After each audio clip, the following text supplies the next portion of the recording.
আসসালামু আলাইকুম। জলসা কি? জলসা মূলত বোঝায় সভা বা ঘর বা সাংস্কৃতিক একটি সভাঘর, আসন সভাও হতে পারে। জলসা মূলত চার প্রকার: ধর্মীয় উদ্দেশ্যে, সামাজিক উদ্দেশ্যে, রাজনৈতিক উদ্দেশ্যে বা শিক্ষামূলক ক্ষেত্রে।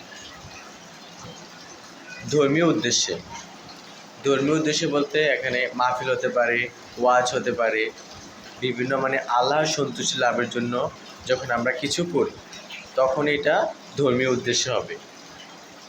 রাজনৈতিক উদ্দেশ্যের ক্ষেত্রে বিভিন্ন রাজনৈতিক ব্যক্তিরা এখানে আসবে, এসে বিভিন্ন কথা বলে মানুষকে উদ্যুক্ত করে যেন ভালো কাজে আমরা যাই বা আহ্বান করবে।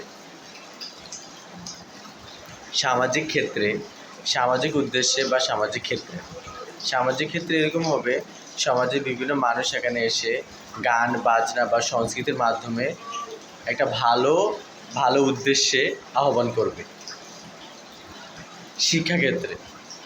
শিক্ষাক্ষেত্রে শিক্ষামূলক বিভিন্ন ভিডিও বা কথা বলে, নাটক সিনেমার মাধ্যমে আমরা ভালো কিছু একটা মেসেজ দিব।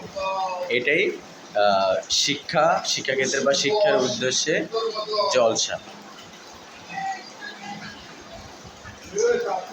আজকের জন্য এতটুকুই। আল্লাহ হাফেজ।